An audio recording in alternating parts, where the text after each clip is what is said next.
नमस्कार। आज आप इस वीडियो में सीडीपी के महत्वपूर्ण प्रश्न उत्तर को आज थ्योरी के रूप में जानेंगे और सीटेट में आने वाला एग्ज़ाम, सीटेट के एग्ज़ाम में आने वाला प्रश्न को, महत्वपूर्ण चैप्टर को, महत्वपूर्ण प्रश्नों को आप इंगित करेंगे, पढ़ेंगे। आज के इस वीडियो सीटेट के एग्ज़ाम के लिए बहुत ही महत्वपूर्ण है और आज इसको बारीकी से समझने की कोशिश करेंगे। यह वीडियो लंबा भी हो सकता है क्योंकि आज एक ही वीडियो में पूरे प्रश्न को जो है रिकवर करना चाहते हैं। सबसे पहले जानना है कि वृद्धि और विकास में क्या अंतर है। तो वृद्धि जो है शरीर के एक रचना आकार को बढ़ोतरी करता है, लंबाई में बढ़ जाना, मोटापा में बढ़ जाना, वजन में बढ़ जाना या बाहरी कारक में परिवर्तन हो जाना वृद्धि कहलाता है। जबकि विकास जो है मानसिक, सामाजिक, बौद्धिक परिपक्वता पर आधारित होता है। वृद्धि जो है बाहरी कारक होता है, जबकि विकास जो है आंतरिक कारक और बाहरी कारक दोनों पर निर्भर करता है। वृद्धि कुछ समय के बाद रुक जाती है, जैसे लंबाई, चौड़ाई, वजन, इसमें, जबकि विकास जो है जीवन भर चलते रहता है। जब तक जीवित रहता है मनुष्य कुछ न कुछ जरूर सीखते रहता है, यह विकास का स्वरूप है। वृद्धि क्रम के अनुसार नहीं चलता है, जबकि विकास जो है एक निश्चित क्रम के अनुसार चलता है। जैसे जैसे उम्र अधिक होता है उसके पास अनुभव भी अधिक होते जाता है, इसीलिए कहा जाता है कि विकास जो है क्रम अनुसार चलता है, जबकि वृद्धि जो है क्रम अनुसार नहीं चलता है। मान लेते हैं कि एक विद्यार्थी जिसका लंबाई बढ़ गया 6 फीट,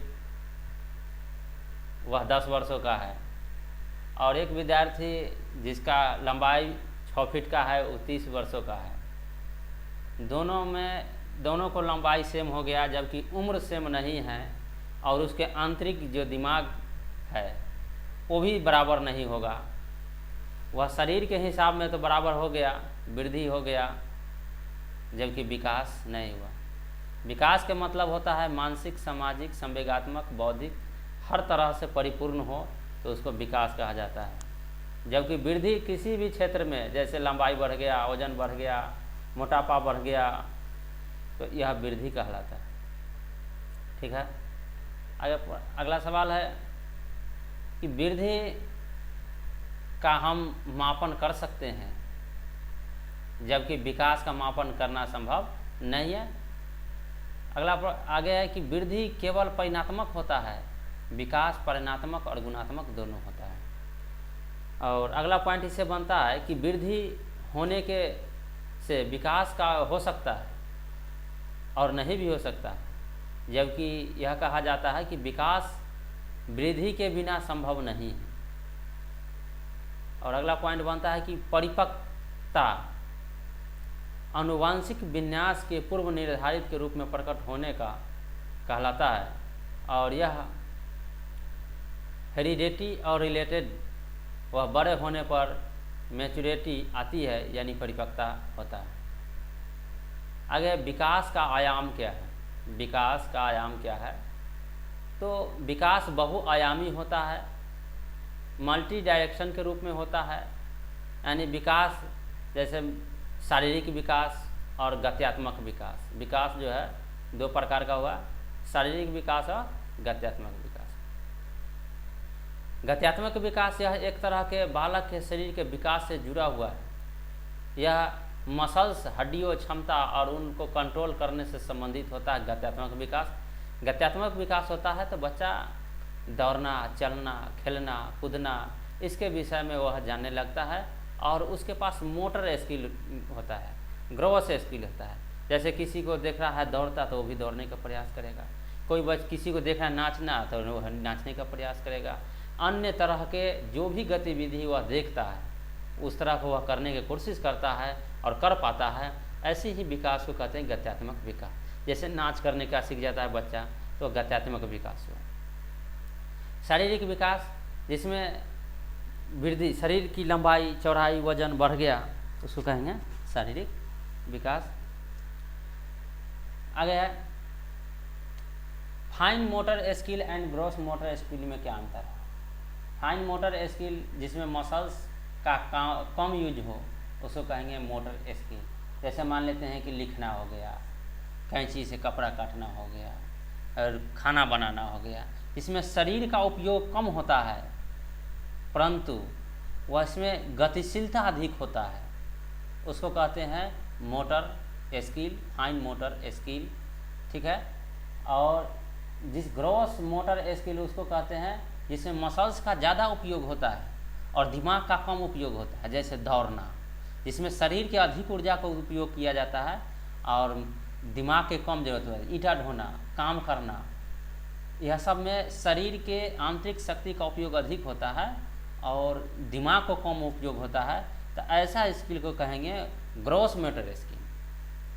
और जिसमें दिमाग के अधिक खपत होगा और शरीर को कम ऊर्जा की जरूरत पड़ेगा तो उसको कहेंगे गतिशील स्किल यानी फाइन मोटर स्किल।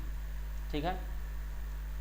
मानसिक विकास, संवेदनात्मक विकास जिसको कहते हैं मेंटल कोग्निटिव डेवलपमेंट और social development, emotional development, moral development और लैंग्वेज डेवलपमेंट, यानी विकास के कई आयाम हैं। मानसिक विकास, सामाजिक विकास, संवेदनात्मक विकास, नैतिक विकास और भाषा का विकास।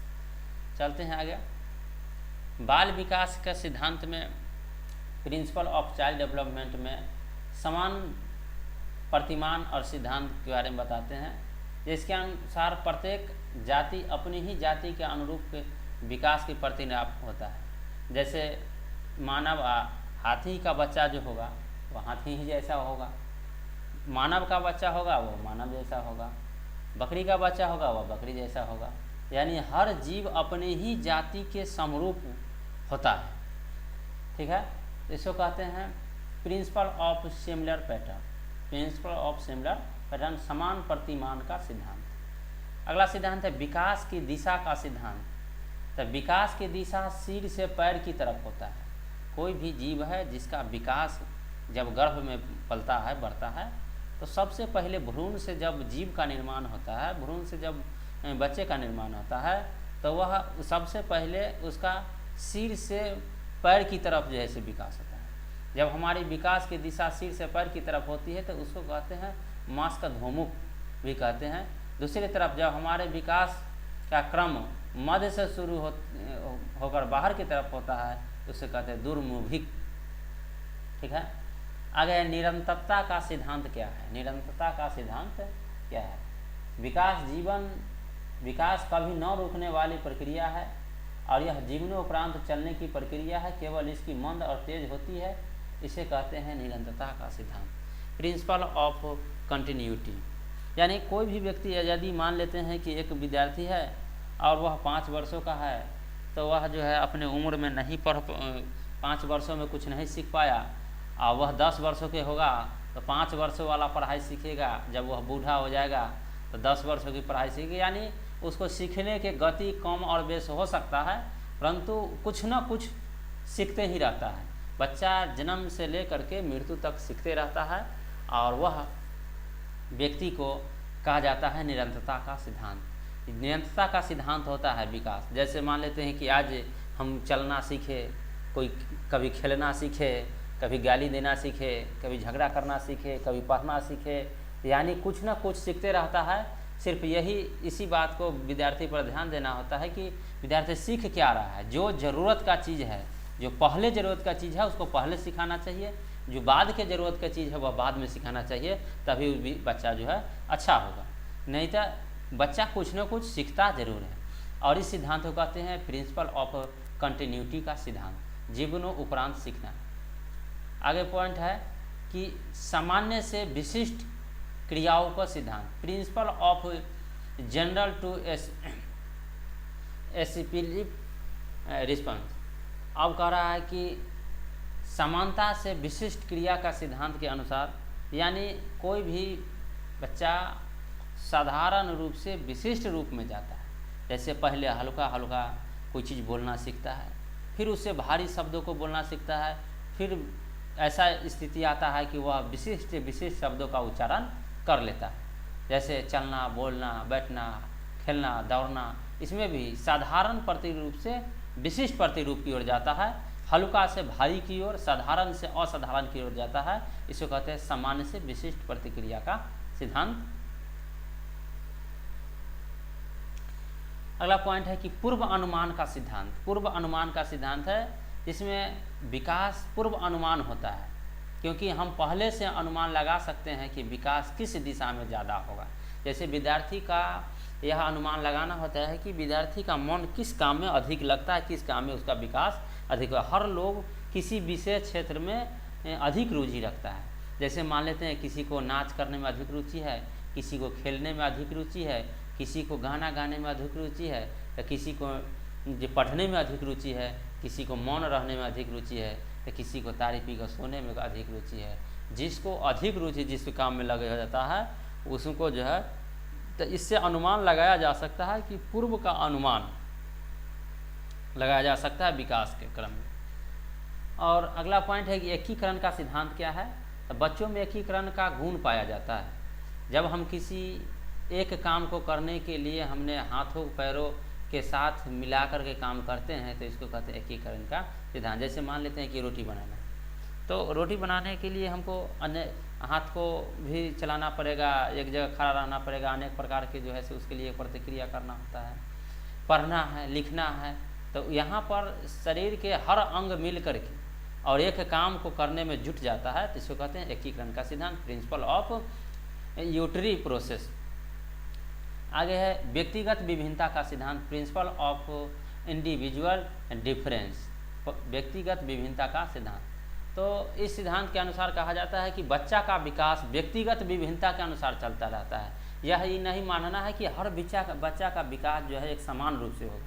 हर बच्चा का विकास समान रूप से नहीं होगा, क्योंकि किसी विद्यार्थी का गति तेज है, किसी का संवेगात्मक विकास कम होगा, किसी का रुचि अधिक है, किसी का रुचि कम है, कि कोई विद्यार्थी खेलकूद पर विशेष ध्यान देता है, कोई विद्यार्थी पढ़ने पर विशेष ध्यान देता है। इसीलिए हर विद्यार्थी का, हर बच्चे का में व्यक्तिगत विभिन्नता नजर आवेगा, और इसी सिद्धांत को कहते हैं व्यक्तिगत विभिन्नता का सिद्धांत, प्रिंसिपल ऑफ इंडिविजुअल डिफरेंस। बच्चा को विकास में इंडिविजुअल डिफरेंस जैसे हेल्दी एंड इन्वायरमेंट परिपक्वता पर डिपेंड करता है। जी दोनों वजह से जो डिफरेंटता है, जैसे मान लेते हैं कि विद्यार्थी का दिमाग जो है से शार्प है, तेज है, अच्छा है, और उसके पास शरीर सही नहीं है, हेल्थ सही नहीं है, बीमार पड़ा हुआ है, विकलांग है, आँख से अंधा है, हाथ से विकलांग है, पैर से विकलांग है, यानी शारीरिक रूप से जो है से ठीक नहीं है। तो जब शारीरिक रूप से ठीक नहीं रहेगा तो मानसिक रूप से ठीक होने के बाद भी वह जो पूर्ण रूप से जो है से विकास नहीं कर पाएगा। कोई पढ़ सकता है तो चल नहीं सकता है, कोई चल सकता है तो पढ़ नहीं सकता है, कोई माटी ढोता है तो उसको पढ़ने नहीं आता है, कोई ईंटा ढोता है तो पढ़ने नहीं आता है, किसको पढ़ने आता है, लिखने आता है, समझने आता है तो चल नहीं सकता है। तो इस कारण से भी व्यक्तिगत विभिन्नता हो जाता है। अगला विभिन्नता होने के फिर जैसे माने इंटेलिजेंस, मोटिवेशन, इंटेलिजेंट इत्यादि, यह सभी कारण है। जैसे मान लेते हैं कि सब चीज़ ठीक है और उसके पास जो है मोटिवेशन नहीं है, जागरूकता नहीं है, संसाधन की कमी है, अनेक प्रकार की प्रॉब्लम सामने जो है खड़ा हो जाता है। इससे भी हम कह सकते हैं कि विद्यार्थी में जो है व्यक्तिगत विभिन्नता हो जाता है और यह समान रूप से नहीं हो सकता। ठीक है, अगला पॉइंट है वर्तुलाकार बनाम रेखीय प्रगति का सिद्धांत। विकास कभी भी रेखीय नहीं होता, मतलब वह कभी भी सीधे रेखा में नहीं चल सकता, कभी उसकी गति धीमी तो कभी तेज हो जाता है। इसको कहते हैं वर्तुलाकार रेखीय गति का सिद्धांत। जैसे कहने का मतलब है कि विकास कभी भी जो है वह सीधी नहीं चलता है। जैसे मान लेते हैं कि आज हमें पढ़ने में इंटरेस्ट है, कल हमें खेलने में इंटरेस्ट होगा, यानी अनेक समय में जैसा मोशन होता है, जैसा इन्वायरमेंट मिलता है, मनुष्य का दिमाग और गतिशीलता उसी तरह से होते रहता है, बदलते रहता है। इस सिद्धांत को कहते हैं वर्तुलाकार का सिद्धांत। ठीक है, आगे है अंतर संबंधित विकास का सिद्धांत। जैसे शारीरिक, बौद्धिक, संवेगात्मक, सामाजिक तथा अन्य प्रकार के विकास अंतर संबंधित होता है, परस्पर निर्भर करता है। इसे कहते हैं प्रिंसिपल ऑफ इंटर डेवलपमेंट आंतरिक विकास। यह सब जो विकास है यह आंतरिक विकास है, विकास का सिद्धांत है। आगे पढ़ेंगे स्टेज ऑफ चाइल्ड डेवलपमेंट, यानी बाल विकास की अवस्था है, बाल विकास की अवस्था। तो बालक का जो विकास होता है वह अलग अलग उम्र के आधार पर बांटा गया है। यानी बालक पूरे 9 महीना में 280 दिन गर्भ में रहता है, और उसमें भी बालक का अवस्था चलते रहता है। जैसे प्रसव पूर्व अवस्था, प्री नेटल स्टेज, यानी 9 महीने यानी 280 दिन से पहले की अवस्था। यह अवस्था माता के गर्भधान से शुरू होता है। और अगला स्टेप है जैसे शैशव अवस्था, इन्फेंसी स्टेज। शैशव अवस्था कहलाता है जन्म के बाद 2 वर्ष। प्रसव पूर्व अवस्था कहलाया 0 से 9 वर्ष, 9 महीना। और शैशव अवस्था कहलाया जन्म से 2 वर्ष बाद। इस अवस्था में शिशु पूर्ण रूप से माता पिता पर निर्भर रहता है। इसका व्यवहार मूल परिवर्तित पर आधारित होता है। आगे है तेज शारीरिक मानसिक अधिगम अवस्था, इसमें रहता है। नैतिकता का अभाव होता है। छोटे बच्चे में 2 वर्ष के जो बच्चा होता है इसमें नैतिक विकास नहीं होता है, नैतिकता का अभाव है। नैतिक वे ज्ञान है जिसमें बच्चा को ये समझ में आता है कि किसको मारना चाहिए, किसको गाली देना चाहिए, किसको क्या नहीं करना चाहिए। ये चीज़ अपने आप में समझ नहीं रहता है। जैसे वो बच्चा लालटेन छूना चाहेगा, उसको ये पता, नैतिक विकास नहीं है, उसको ये पता नहीं है कि लालटेन छूने से हाथ जल जाएगा, आग छूने से हाथ जल जाएगा, हमको हानि पहुंच जाएगा, चोट लग जाएगा, गिरेंगे तो पैर टूट जाएगा, कूदेंगे तो मुंह टूट जाएगा, चाकू से अगर हाथ काट लेंगे तो दर्द होगा। ये सब चीज़ का ज्ञान नहीं है, उसके पास नैतिक ज्ञान नहीं है। इसको कहते हैं यह 0 से 2 वर्ष में ऐसा नहीं रहता। इस समय बच्चा जो है बहुत नटखट रहता है, इसके पास नैतिक विकास का अभाव होता है। आगे पॉइंट है कि पूर्व बाल अवस्था क्या है। बाल अवस्था में पूर्व बाल अवस्था तो 2 वर्ष से लेकर के 6 वर्ष तक की जो उम्र है इसको कहते हैं पूर्व बाल अवस्था। बच्चा में ऐसा अवस्था को कहते हैं पूर्व बाल अवस्था, जैसे जिसमें बच्चा अनुकरण द्वारा सीखता है, जिसमें बच्चा अनुकरण द्वारा सीखता है। जैसे बच्चा के अगर दिखाइए अ लिख करके तो सीखेगा अ, फिर बोलेगा ये आम है तो बोल सीखेगा आम है, ये टेबल है, कुर्सी है, मोबाइल है। जो चीज़ वह सुनता है, देखता है, उसको देख करके सुन करके सीखता है, इसको कहते हैं अनुकरण सीखना। जिसे बच्चा को पहले आवाज़ सिखाते हैं, गिनती सिखाते हैं 1 2 3 4 5, अनुकरण करता है बच्चा सुन करके, तो इसको कहते हैं यह पूर्व बाल अवस्था में 0 से 6 वर्ष में। इस अवस्था में जिज्ञासा ज़्यादा होता है। इस अवस्था में टॉय एज यानी खेल का उम्र है। यह भाषा अर्जन करने के संवेदनशील चरण होता है। इसमें बच्चा सबसे बेसी भाषा सीखता है। जैसा माँ बोलेगा, कोई उर्दू में बोलती है, कोई बांग्ला में बोलता है, कोई फारसी में बोलता है, कोई इंग्लिश में बोलता है, कोई हिंदी में बोलेगा, तो माँ बाप आस पड़ोस परिवार के सदस्य जो भाषा में बच्चा के साथ बोलेगा उसी भाषा में बच्चा भाषा को सीखेगा। और सबसे बेसी एक्टिव भाषा सीखने में रहता है पूर्व बाल अवस्था में, यानी 2 से 6 वर्ष में। इसी तरह इसीलिए बच्चा के जब बच्चा 2 से 6 वर्ष की अवस्था में हो तो उसके आस पड़ोस में गाली नहीं बकना चाहिए, नहीं तो सबसे पहले गाली सीखेगा। ठीक है। अगला पॉइंट है कि उत्तर बाल अवस्था, पूर्व बाल अवस्था के बाद जो है उत्तर बाल अवस्था। तो उत्तर बाल अवस्था में क्या है कि यह 6 से 12 वर्ष की उम्र में होता है, यानी 6 से 12 वर्ष की जो उम्र होता है जिसमें इसको कहते हैं उत्तर बाल अवस्था। तो इसमें सबसे बेसी तार्किक चिंतन होता है। किसी भी बात तर्क के आधार पर, जैसे आप कह दें कि तुम गलती करेगा था 4 सटका तुमको लगेगा, तो बच्चा इस आधार पर सोचता है कि अगर हम गलती करेंगे तो हमको 4 सटका मार लगेगा, तुम गलती करेगा तो तुमको भी 4 सटका लगेगा। तो तार्किक चिंतन करता है। ऐसा चिंतन करना तार्किक चिंतन कहलाता है। उसके बाद आरंभिक स्कूल के एज कहलाता है, यानी बच्चा प्राथमिक स्कूल में जो है रहता है, आरंभिक स्कूल का एज है। गंदी अवस्था कहलाता है। इस उम्र में बच्चा अपने शरीर को साफ सुथरा पर ध्यान नहीं देता है, परंतु इच्छिक काम करता है, जो उसको इच्छा करता है उसमें रहता है। उसके बाद है इसमें स्फूर्त की अवस्था है, बच्चा बहुत एक्टिव रहता है। खेल की अवस्था है, खेलने में बहुत ध्यान देता है। संग्रह का विकास विकसित होने की लगता है। और टोली समूह का अवस्था कहलाता है इस उम्र को। जैसे बच्चा समूह में रहना पसंद करेगा, 5 गो 4 गो दोस्त 10 गो दोस्त में रहना पसंद करेगा, खेल का प्रकरण करेगा, संग्रह करेगा, नई नई चीज़ों को इकट्ठा करता है, सीखता है, समझता है, याद करता है। जीवन का अनोखा काल कहलाता है इस उम्र को। आगे जो अवस्था है वह किशोरावस्था, 12-13 से लेकर के 18 वर्ष की उम्र को किशोरावस्था कहते हैं। और इस अवस्था को सबसे कठिन काल माना जाता है। इसमें जीवन का कठिन काल कहा जाता है। इस उम्र में संघर्ष, तनाव, आंधी तूफान, उलझन, झगड़ा, अनेक चीज़ों से सामना करना पड़ता है, संघर्ष करना पड़ता है। इसमें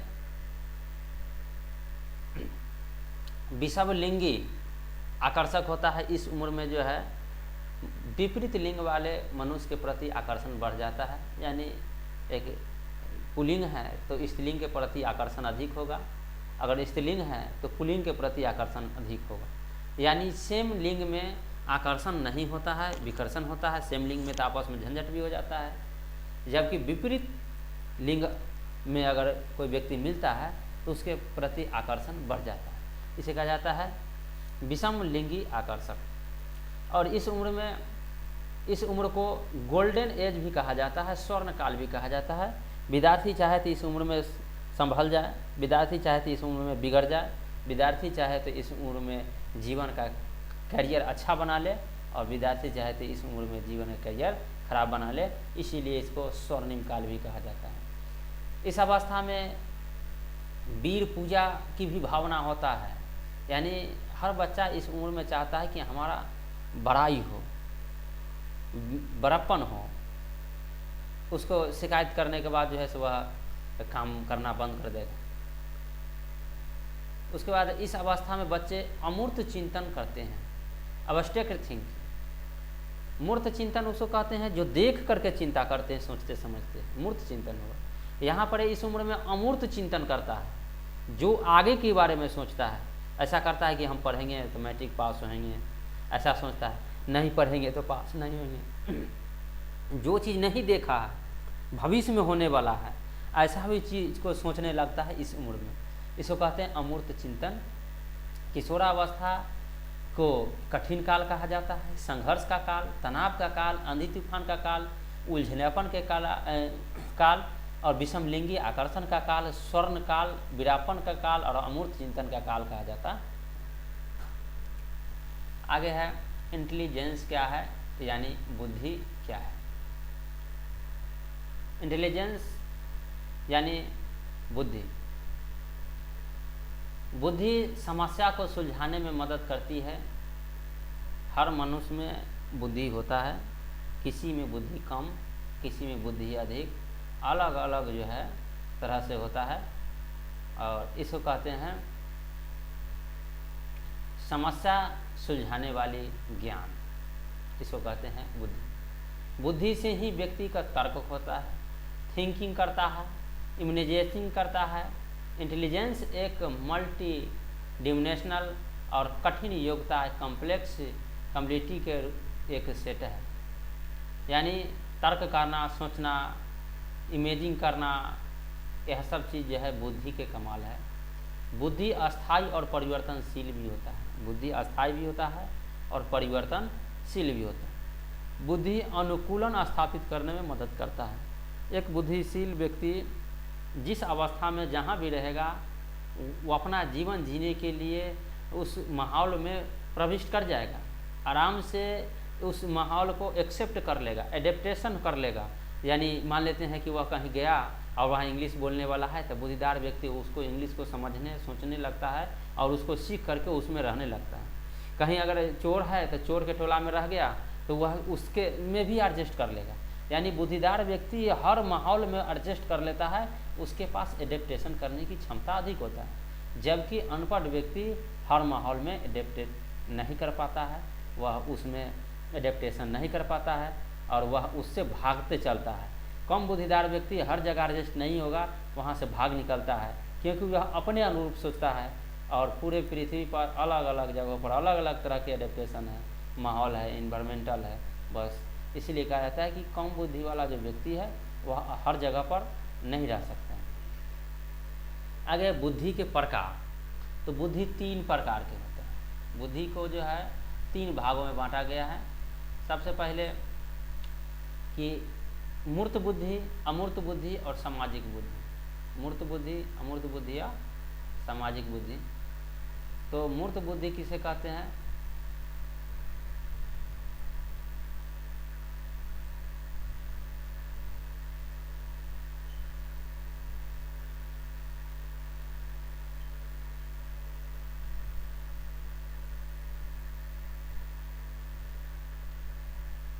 मूर्त बुद्धि से अभिप्राय है कि जो चीज़ें हमें सामने होती है, मूर्त का मतलब होता है प्रत्यक्ष, देख कर कार्य करना, सीखना, बोलना, उसको कहते हैं मूर्त बुद्धि। नैतिक ना, जैसे मैकेनिकल, कारीगर, साइकिल बनाने वाला, मोटरसाइकिल बनाने वाला, नाचने वाला, ये सब बुद्धि जो है से मूर्त बुद्धि देख कर।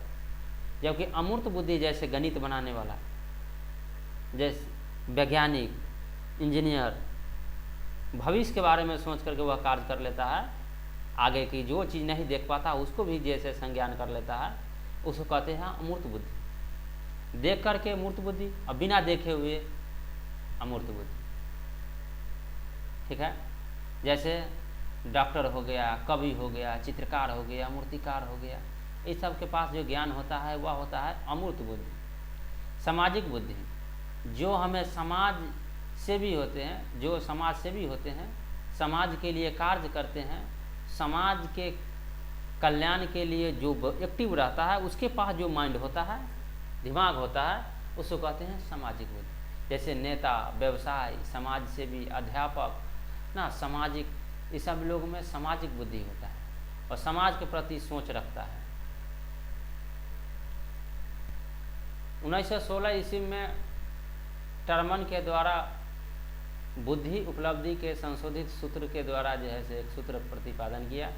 इसके अनुसार से मानसिक आयु बटा वास्तविक आयु गुने 100 इसका फॉर्मूला है। उपलब्धि के आधार पर 3 स्थिति जो है इसको दर्शाया गया है। जैसे आईक्यू लेवल जिसको कहते हैं, जैसे 25 से कम जिसका आईक्यू लेवल है उसको कहेंगे इडियट, यानी जड़ बुद्धि, सफा मूर्ख। 25 से 49 आईक्यू लेवल होगा, उसको कहेंगे मूढ़ अभिवृद्धि, यानी उसको भी मूर्ख समझा जाएगा। 50 से 69 उसको कहेंगे मूर्ख। 70 से 80 उसको कहेंगे मंद बुद्धि। 80 से 90 जिसको कहेंगे सामान्य बुद्धि से नीचे। 90 से 110 इसको कहेंगे सामान्य बुद्धि। 110 से 120 इसको कहेंगे सामान्य बुद्धि से ऊपर। और 110 से 120 से 130 के बीच जो है उसको कहेंगे तीव्र बुद्धि वाला व्यक्ति। 130 से 140 के बीच जो है उसे प्रखर बुद्धि। और 140 से अधिक जो बुद्धि वाला व्यक्ति हो उसको कहेंगे प्रतिभाशाली बुद्धि। यानी यह सब आईक्यू लेवल के आधार पर स्थिति बनाया गया है कि बुद्धि यानी तीव्र बुद्धि, मूर्ख, प्रतिभाशाली बुद्धि, सामान्य बुद्धि कैसे कहा जाएगा, तो यह आईक्यू लेवल के आधार पर कहा जाएगा। ठीक है, इसको मोटे तौर पर 3 भागों में जो है से बनाते हैं। जैसे 25 से लेकर के और 80-90 तक के जो आईक्यू लेवल जिसको होता है उसको कहते हैं बुद्धिहीन, मूर्ख। और 90 से लेकर के और 140, 90 से लेकर 120 तक के जो होता है उसको कहते हैं सामान्य बुद्धि। और 120 से लेकर 140 को उसको कहते हैं तीव्र बुद्धि। 140 से ऊपर वाला को कहते हैं प्रतिभाशाली बुद्धि। आगे है प्रतिभाशाली बच्चे का कैसे पहचान होगा। तो अपने डिसीजन में डिपेंडेंट होना, यानी जो प्रतिभाशाली बच्चा है वह अपने डिसीजन में डिपेंडेंट हो, दूसरा के कहना नहीं मानेगा। उसके बाद है आत्म क्षमता, सेल्फिलिटी हाई होता है उसके पास। उसके बाद है क्रिएटिव आइडिया, उसके पास आइडिया अपने आप क्रिएट करते रहता है कि क्या करना चाहिए क्या नहीं करना चाहिए, हर क्षण वह बदलते रहता है। उसके बाद जो है से सपोर्ट ना, ऐसे सपोर्ट की ज़रूरत है जो स्कूल के थ्रू नहीं मिल पाता है, उसको mental process high quality and high category का स्टेज भी प्रति इस विद्यार्थियों में रखा जाता है। प्रतिभाशाली बच्चा जो होता है वह दूसरे के ऊपर अधिक डिपेंडेंट नहीं रहेगा,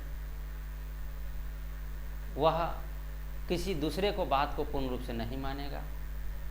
वह विद्यार्थी हर चीज़ पर जो है अपना सोच और तर्क जो है उस पर निकालेगा, हर किसी काम में जो है वह एक्टिविटी रखेगा, इसको कहते हैं प्रतिभाशाली बच्चा।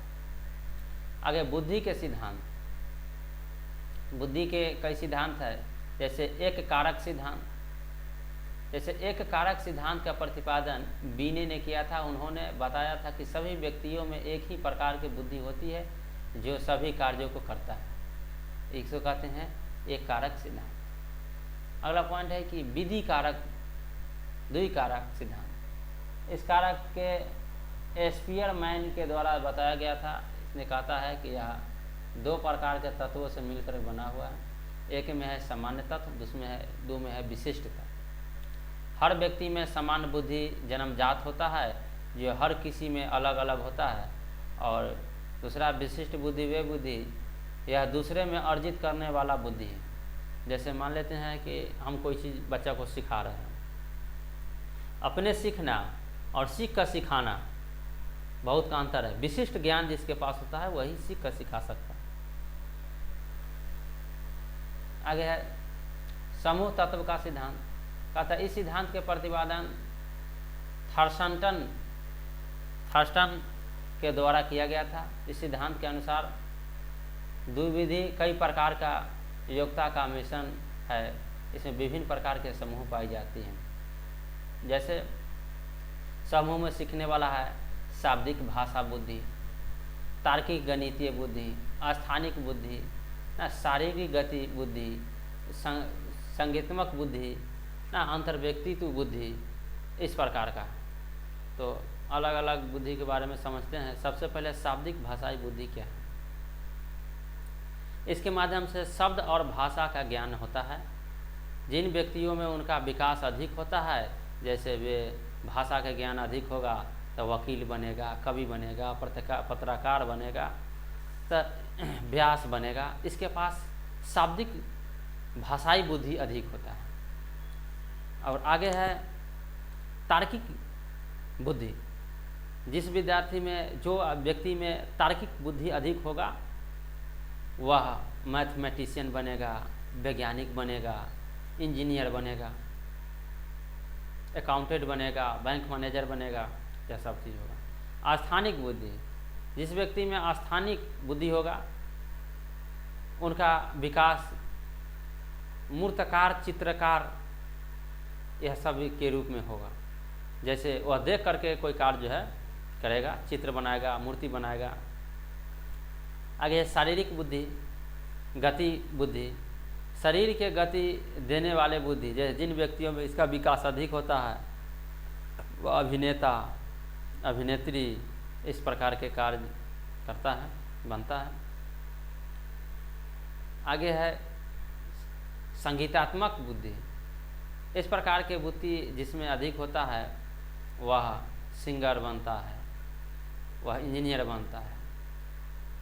आगे है अंतर व्यक्तित्व बुद्धि, इंटरपर्सनल इंटेलिजेंस।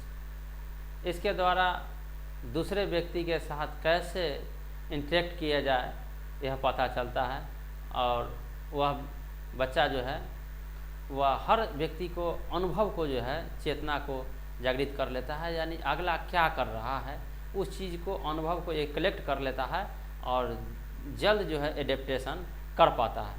ऐसे व्यक्ति जिसमें ऐसा ज्ञान जिसमें अधिक होता है वह नेता बनता है, सामाजिक कार्यकर्ता बनता है, और जैसे जनता का मूड किस प्रकार से है बस उसको जल्द ही कलेक्ट करता है, उसी माहौल से एडेप्टेशन कर पाता है। अगर नेता के पास सबसे बेसी अडेप्टेशन का जो है क्षमता होता है, जिस माहौल का जिस सिचुएशन देखेगा जनता का बस तुरंत उसी प्रकार के एडेप्टेशन कर लेता है। आगे है अंतः व्यक्तित्व बुद्धि, इंटरपर्सनल इंटेलिजेंस, जिसके द्वारा खुद के साथ इंटरेक्ट किया जाता है। जैसे वे आध्यात्मिक गुरु बनते हैं, जैसे अपने आप को सोच करना, अपने बारे में सोच।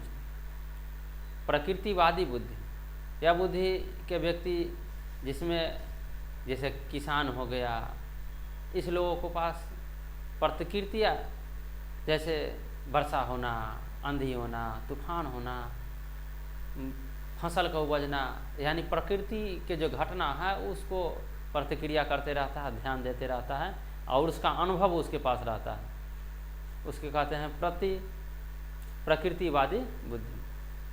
आगे है अस्तित्ववादी बुद्धि, एक्सटर्नल इंटेलिजेंस। इस बुद्धि के व्यक्ति हर चीज़ के अस्तित्व के बारे में सोचते रहते हैं, दुनिया में क्यों, क्या है, कैसे, भगवान कौन है, ये सब चीज़ें सोचते रहता है। जिन व्यक्तियों में इसका विकास अधिक होता है तो वह साधु, संत, प्रोफेसर बनते हैं। जैसे आलोचना करना, मल्टीपल इंटेलिजेंस थ्योरी को वैलिड नहीं माना जा सकता है क्योंकि इसमें अलग अलग इंटेलिजेंस के माप नहीं करते। आगे त्रिआयाम सिद्धांत क्या है? इस सिद्धांत के प्रतिपादन गिलफोर्ड ने किया था। इस सिद्धांत का द्विविधि संरचना सिद्धांत भी कहते हैं। गिलफोर्ड के अनुसार मानसिक योग्यता प्रमुख रूप से 3 तत्वों से निर्मित है: विषय वस्तु, संक्रियाएं, उत्पादन।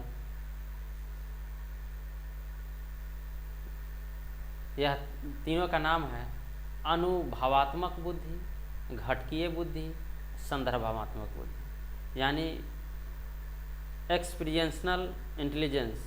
अनुभवात्मक बुद्धि में अनुभव, भावात्मक बुद्धि जिस पर अनुभव पर आधारित बुद्धि जिसके पास होता है उसे कहते हैं अनुभवात्मक बुद्धि। आगे है घटकीय बुद्धि। यदि कोई किसी व्यक्ति के पास घटना होने के बाद उसके पास ज्ञान होता है, सोचते हैं, जैसे गिर गया तो चोट लगा तब उसके पास बुद्धि हुआ, कोई ठग लिया तब उसके पास बुद्धि हुआ, कभी मार लगा तो उसके पास बुद्धि हुआ, तो घटकीय बुद्धि होगी। आगे है संदर्भात्मक बुद्धि में संदर्भ के आधार पर सूचना सुन करके, समझ करके, पढ़ करके, लिख करके ऐसा जो ज्ञान होता है उसे कहते हैं संदर्भात्मक बुद्धि, यानी स्टर्न वर्ग के अनुसार बुद्धि के 3 भागों में बांटा गया। आगे है अधिगम क्या है? लर्निंग। अधिगम जन्म से लेकर मृत्यु तक चलने वाली प्रक्रिया है। व्यक्ति प्रत्येक परिस्थितियों में सीखता है, बच्चा व्यवहार में परिवर्तन लाता है, यही सीखना कहलाता है। जैसे पहले खाना खा रहे थे खड़ा होकर के, और जब मैंने सीखा खाना खाने के तो पता चला कि खाना बैठ कर खाना चाहिए, तब से हम बैठ कर के खाने लगे। पहले गाली बकते थे, जब से पता चला कि गाली नहीं बकना चाहिए तब से गाली नहीं बके, तो वो सीखना हुआ। यानी अपने व्यवहार में परिवर्तन लाना सीखना कहलाता है, लर्निंग। और इसको अंग्रेजी को लर्निंग और हिंदी में इसको अधिगम कहते हैं। सीखना अनुकूलन प्रतिक्रिया है, अनुकूलन से भी सीखता है लोग, और संवर्धात्मक प्रतिक्रिया है। 2 प्रकार से सीखता है। सीखना व्यवहार में परिवर्तन है, सीखना एक मानसिक प्रतिक्रिया है। स्कूल में अधिगम में परिवेश से सहभागिता के द्वारा कौशल और ज्ञान का अर्जन पर अधिक बल देना चाहिए। सीखने में क्या क्या करना चाहिए? तो सार्थक अधिगम, यानी मीनिंगफुल लर्निंग में एक समस्या पर विधि तरीके में विचार करने के लिए प्रोत्साहित करना चाहिए। अधिगम अधिक सार्थक हो और प्रभावशाली हो अगर वह मुख्य स्वनिर्देश यानी सेल्फ डायरेक्टेड हो तो अधिक होगा। प्रारंभिक कक्षा में शिक्षण अधिगम की प्रक्रिया के लिए करके सीखना के दृष्टिकोण बेहतर होता है, यानी लर्निंग बाय डूइंग के आधार पर हो। अधिगम के लिए विद्यालय में सामाजिक अवसरों का भागीदारी महत्वपूर्ण है। अधिगम के लिए मुख्य रूप से सामाजिक क्रिया अधिक महत्वपूर्ण है। प्रभावी अधिगम के लिए शिक्षार्थी को सक्रिय भागीदारी आवश्यक है। सार्थक अधिगम में विश्लेषण, समालोचनात्मक सोच, समस्या समाधान, यह सब प्रतिक्रिया सम्मिलित है। यह सब क्रियाएं से विद्यार्थी, बच्चा या मनुष्य जो है सीखता है। हर व्यक्ति कुछ न कुछ सीखते रहता है। विद्यार्थी अपने क्लास का पढ़ाई जो सीखता है तो नेता अपने समाज के जनता के प्रति सोच, विचार, भावना, उत्साहित को समझता है। शिक्षक विद्यार्थी को पढ़ाने के तरीका को समझता है। इसी तरह हर व्यक्ति अपने कार्य पर जिस पर आधारित होता है उसमें कुछ न कुछ सीखते रहता है। इसे कहते हैं अधिगम। अधिगम वक्र क्या है? अधिगम वक्र को 4 भागों में बांटा है। वक्र का मतलब होता है ग्राफीय आरेख, यानी जैसे सरल रेखीय वक्र, उसके बाद है उन्नोदोत्तर वक्र, उसके बाद है नतोदर अधिगम वक्र और मिश्रित अधिगम वक्र।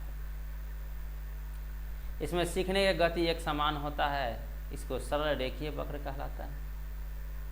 कहते हैं उन्नोदर वक्र, जिसमें सीखने की गति शुरू से तेज रहती है और उच्च बिंदु पर पहुंचने के बाद सीखने की गति धीमी हो जाती है, उसे कहते हैं उन्नोदर वक्र। यानी बच्चे, जब विद्यार्थी छोटे उम्र में रहता है तो सीखता है अधिक, जबकि आगे चल करके वह कम सीखने लगता है। आगे है नतोदर अधिगम वक्र। इसमें शुरू में सीखने की गति धीमी होती है, बाद में वह तेज हो जाता है, उसमें नतोदर वक्र कहलाता है। मिश्रित अधिगम वक्र में होता है कि वह शुरू में अधिगम की गति तेज या धीमी और अंत में वह अधिक गति से तेज या धीमी हो सकता है। इसी तरह कहता है मिश्रित अधिगम। अधिगम पठार क्या है? अधिगम पठार जिसमें सीखने की गति रुक जाती है, यानी न तो वह उन्नति करती है और न ही अवनति करती है, उसको कहते हैं अधिगम पठार, लर्निंग प्लेटिंग।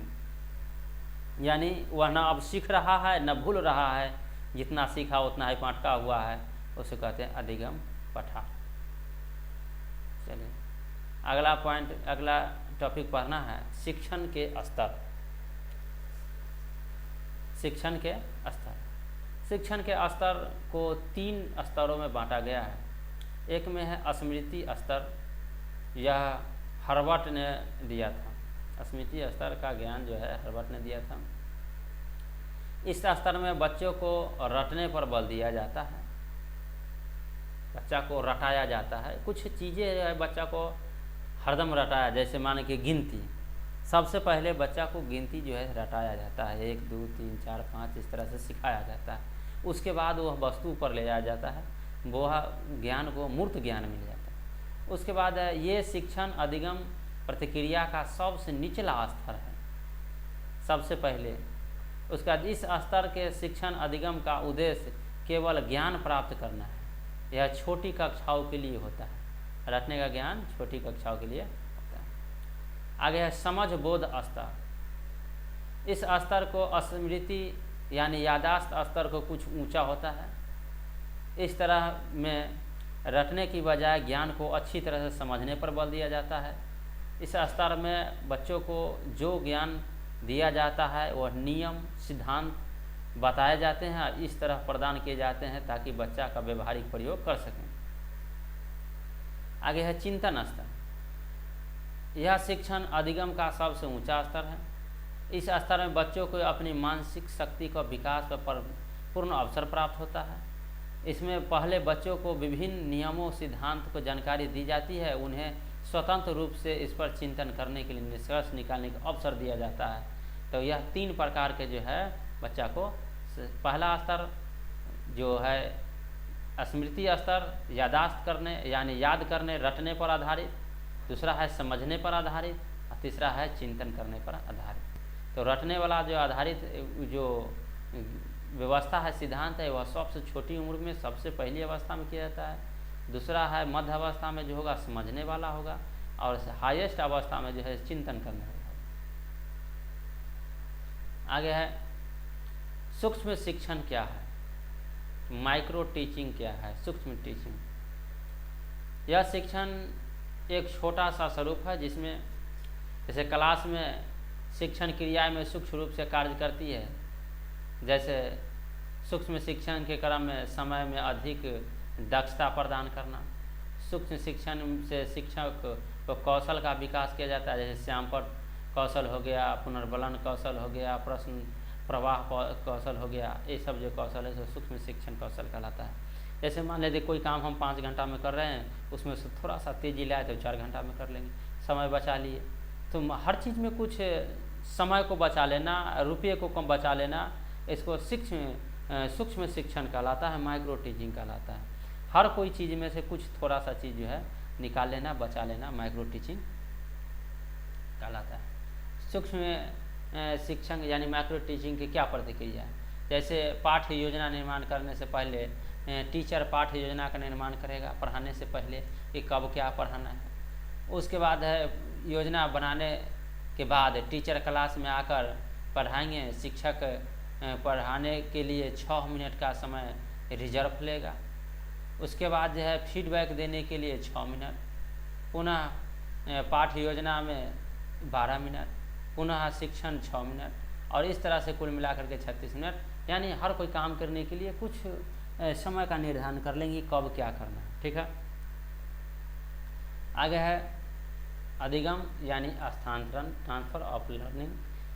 अधिगम का स्थानांतरण यानी कैसे जो है स्थानांतरण कर सकते हैं, सीखने की प्रतिक्रिया को कैसे एक व्यक्ति से दूसरे व्यक्ति में प्रवाह कर सकते हैं, इस पर आधारित है। जब कोई एक सीखा हुआ कौशल काम दूसरे को सीखने के कौशल काम को प्रभावित ढंग से सिखाने को कहते हैं स्थानांतरण।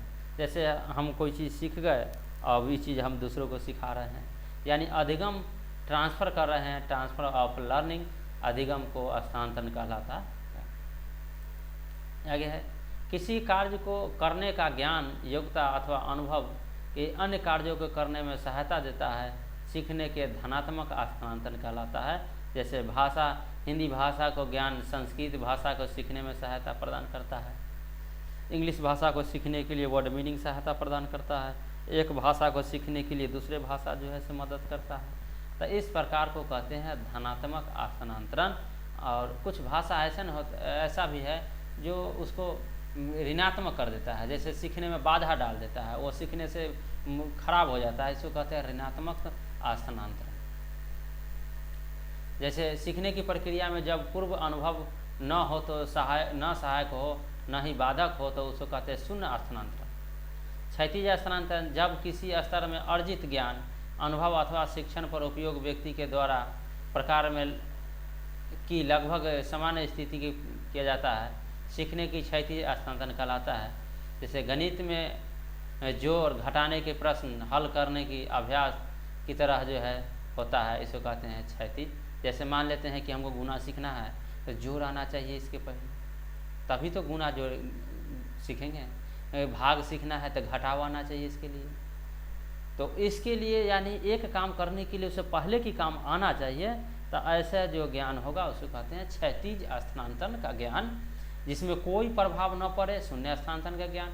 जिसमें घटी हो जाए, माइनस हो जाए, भूलने लगे, उसको कहते हैं ऋणात्मक स्थान का प्रभाव। जैसे मान लेते हैं कि हम पहले डॉक्टर थे, ऐसा प्रतिक्रिया हुआ कि अब ऑपरेशन करना भूल गए, अनुभव कम गया, हाथ थरथराने लगा, तो इस सब को कहेंगे ऋणात्मक स्थानांतरण। आगे है अधिगम अक्षमता। अधिगम अक्षमता सीखने की क्षमता या योग्यता में कमी होना अक्षमता कहलाता है। योग्यता में कमी होना अक्षमता कहलाता है। तो जैसे मान लेते हैं अक्षमता कई प्रकार के हैं। जैसे पढ़ने से संबंधित कठिनाई को कहते हैं डिसलेक्सिया, पढ़ाई में अगर अक्षमता हो गया तो इसको कहते हैं डिसलेक्सिया। और आगे है लिखने से संबंधित कठिनाई अगर हो, गतिशील से संबंधित कठिनाई हो, उसको कहते हैं डायस्ग्राफिया। डायस्ग्राफिया, देखने, चित्र को समझने, इस प्रकार के प्रॉब्लम हो जाए, इसको कहते हैं डायस्ग्राफिया। आगे है गणित की गणना करने से संबंधित, इसको कहते हैं डिसकैलकुलिया। डिसकैलकुलिया, गणना करने से संबंधित समस्या। आगे है डिस्मॉर्फोपिया, भ्रम वाली स्थिति हो जाए, भ्रम के कारण जो है से बुद्धि में हीनता हो जाए, क्षमता में कमी हो जाए, अयोग्य हो, इसे कहते हैं डिसमॉर्फिया। आगे है बोलने से संबंधित विकार, अगर कोई व्यक्ति बोलने में सक्षम नहीं है, आवाज़ नहीं निकलता है, गूंगा है, उसे कहते हैं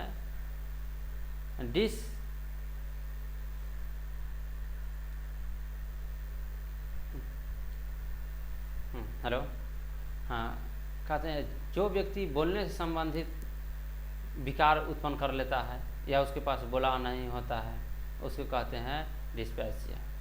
आगे है शारीरिक कौशल से संबंधित विकास, गति की विकास में, जैसे नाच करना, इस प्रकार के गति नहीं, दौड़ना, खेलना, तो उसको कहते हैं डिस्प्रेक्सिया।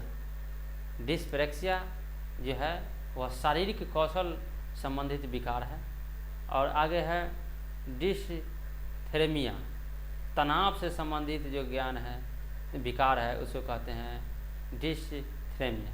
तो कुल मिलाकर के 7 प्रकार के विकार के बारे में बताए हैं। तनाव से संबंधित डिसथेरेमिया, शारीरिक कौशल विकार, बोलने संबंधित विकार, भ्रम के वाले विकार, गणितीय कौशल गणना का विकार, लिखने संबंधित कठिनाई का विकार और पढ़ने संबंधित कठिनाई का विकार। यह 7 प्रकार का विकार है। आगे ADHD क्या है? ADHD क्या है? इसमें बच्चा एक चीज़ पर ध्यान केंद्रित नहीं कर पाता है और बहुत एक्टिव होता है, उसको कहते हैं ADHD विकार। जैसे मान लेते हैं कि कुछ बच्चा ऐसा होता है, बिहार पुलिस का फॉर्म निकला, सभी जो है देखो वो बिहार पुलिस के सिलेबस पर ध्यान देगा, ये करेगा वो करेगा प्रकार के। फिर जो है से अगर दरोगा वाला निकल गया तो फिर उस पर जो है से ध्यान देगा, इसको छोड़ देगा। फिर अगर टीचिंग का वैकेंसी निकल गया तो इस पर ध्यान देगा। तो ADHD, इसमें बच्चा किसी एक चीज़ पर केंद्रित नहीं रह पाता है, बार बार उसका जो है से एसी करेंट की तरह जो है प्रतिक्रिया बदलते रहता है, इसे कहते हैं ADHD विकार। ये भी एक प्रकार के विकार है। उसके बाद है स्वलीनता यानी आत्मकेंद्रितता क्या है? ऑटिज्म क्या है? दोहराव।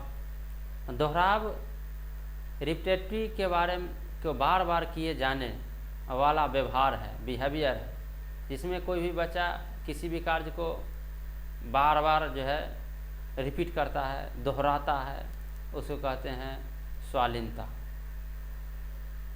जैसे कोई चीज़ दिव्यांगता, सामाजिक आचरण, सोशल कम्युनिकेशन में चुनौती के कारण है।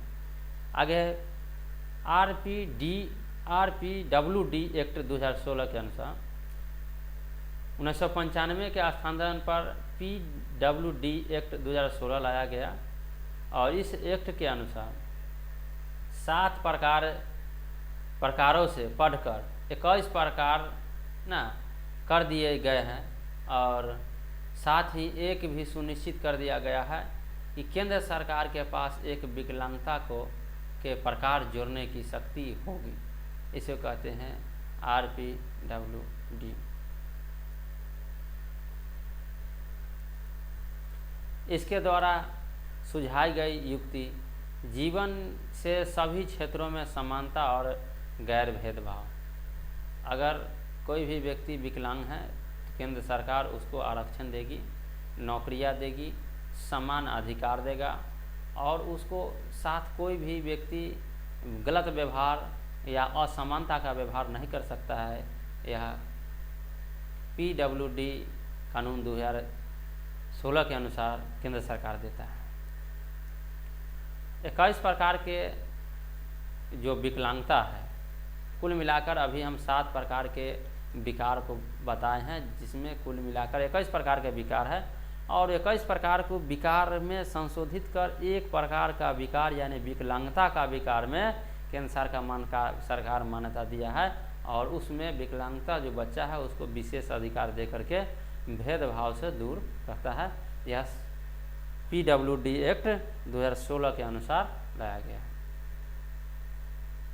बुक, TLM इत्यादि जो है उसको फ्री में मिलेगा। स्कूल जाने वाले बच्चे का हर 5 साल में सर्वे कराना है। आगे है गमक गतिमान अक्षमता क्या है। शारीरिक रूप से अक्षमता वाले, जैसे सही तरीके से नहीं चलना, बोलना, कूदना, गतिमान में जो विरोध होगा उसको कहते हैं गमक अक्षमता यानी लोकोमोटर डिसेबिलिटी। EL थर्नडाइक के अनुसार यानी त्रुटि एवं प्रयास का सिद्धांत। EL थर्नडाइक जो है एक सिद्धांत दिया है। थर्नडाइक का कहना है कि बच्चा जो भी चीज़ सीखता है उसमें कुछ गलतियां भी करता है, गलतियां करके ही सीखता है, सीख कर करना और करके सीखना। थर्नडाइक का अमेरिकी वैज्ञानिक था। थर्नडाइक के प्रयास एवं त्रुटि के सिद्धांत उसने दिया था। वे सोचते हैं कि अगर किसी की उत्तेजना बढ़ा दे तो उसके प्रति अनुक्रिया करेगा और वह जब बार बार अनुक्रिया कराएगा, दोहराएगा तो कुछ न कुछ सीखेगा। इसलिए थर्नडाइक ने एक पिंजरे में भूखी बिल्लिया को बंद कर दिया, बाहर एक मरी मछली रख दी, पिंजरे में एक लीवर लगा दिया जिस पर पैर पड़ने पर गेट खुल जाता है। बिल्ली भूखे के मारे छटपटाती रही, इधर उधर घूमती रही और अचानक उसका पैर लीवर पर पड़ता है, गेट खुल जाता है और बिल्ली को लक्ष्य की प्राप्ति हो जाता है और फिर अगला दिन उसी तरह से उसमें बंद किया जाता है। तो अगला दिन बिल्ली यह चीज़ सीख जाता है कि यह लीवर पर पैर रखने से गेट खुल जाएगा और मछली को हम खा लेंगे और वह बिल्ली सीख जाता है।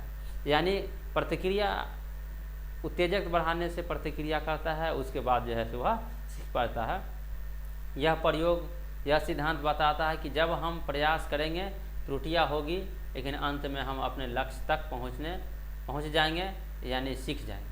ठीक है, यह थर्नडाइक के कहना है और यह सही भी है। थर्नडाइक ने 2 नियम दिए, मुख्य नियम, गौण नियम। मुख्य नियम और गौण नियम। प्राइमरी, इसमें प्राथमिक नियम क्या है? अभ्यास का नियम। यह नियम बनाता है कि किसी भी काम को हम जितना अभ्यास करेंगे उतना ही ज़्यादा सीखेंगे। तत्परता का नियम, यह नियम बताता है कि किसी काम को करने के लिए हम जितने तत्पर रहेंगे उतना ही जल्दी सीखेंगे। प्रभाव का नियम, यह नियम बताता है कि यदि सीखना संतोषजनक हो तो सीखना तीव्र हो जाता है, यदि सीखना असंतोषजनक हो तो नहीं सीख पाता है। थर्नडाइक ने इस नियम को पुरस्कार और दंड के महत्व दिया है। जैसे किसी भी बच्चा सोचता है कि ये चीज़ हमसे नहीं हो पाएगा, पहले ही सोच लेता है तो प्रभावी नहीं है तो वो नहीं सीखेगा, प्रभावी हो तो सीखेगा। गौण के नियम में क्या है? बहु प्रतिक्रिया का नियम। इस नियम के अनुसार हम नया कार्य सीखने के समय प्रतिक्रिया एवं प्रयास करते हैं तथा उसके बाद उस कार्य को करने में सही विधि मालूम करते हैं। यानी सीखते समय बहुत सारा गलतियां भी करते हैं और सही नियम का पालन नहीं कर पाते हैं, सही चीज़ का जान नहीं पाते हैं, और जब सीख जाते हैं तो सही नियम का पालन कर पाते हैं। उस कार्य को करने के लिए सही विधि की मालूम बाद में चलता है। आंशिक क्रिया का नियम, इस नियम के अनुसार जब हम अपने पूरे कार्य को छोटे छोटे भागों में विभाजित करके करते हैं तो अधिक शीघ्रता से अधिक सरल भाग सीख पाते हैं, उसको कहते हैं आंशिक क्रिया का नियम। उसके बाद है आत्मीकरण का नियम। इस नियम के अनुसार हम नवीन ज्ञान को अपने पूर्व ज्ञान से जोड़कर सीखते हैं तो उसको कहते हैं आत्मीकरण नियम का सिद्धांत। इसमें अधिगम अधिक सुगम और सरल हो पाता है। मनोवृत्ति अभिवृत्ति का नियम, यह नियम हमें यह बताता है कि किसी भी काम को करने के लिए जितनी हमारे पॉजिटिव अभिवृत्ति होगी ज़्यादा उस काम को सीखने में मदद मिलेगा। पॉजिटिव एक्टिविटी होगा तो बच्चा अधिक जो है से क्रिएटिव काम करेगा, सीखेगा, समझेगा। उसी जगह पर नेगेटिव प्रवृत्ति हो जाएगा तो वह नहीं सीखेगा, छोड़ देगा काम को, उत्साह कम जाएगा।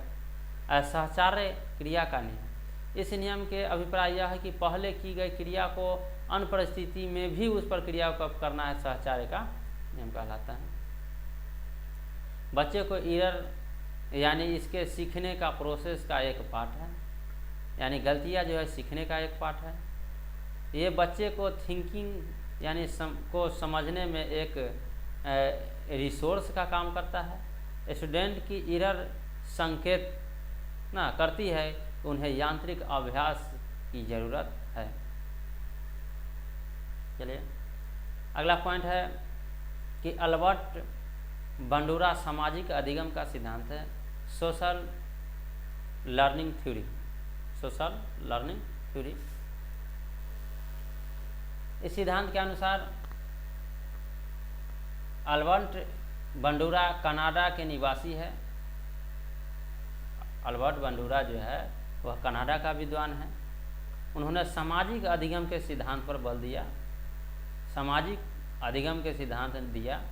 इस सिद्धांत में दूसरे व्यवहार को देखकर सीखा जाता है, समाज के अन्य व्यवहार को अपनाया जाता है और अमान्य व्यवहार को नकारा जाता है। ये अल्बर्ट बंडूरा के कहना है।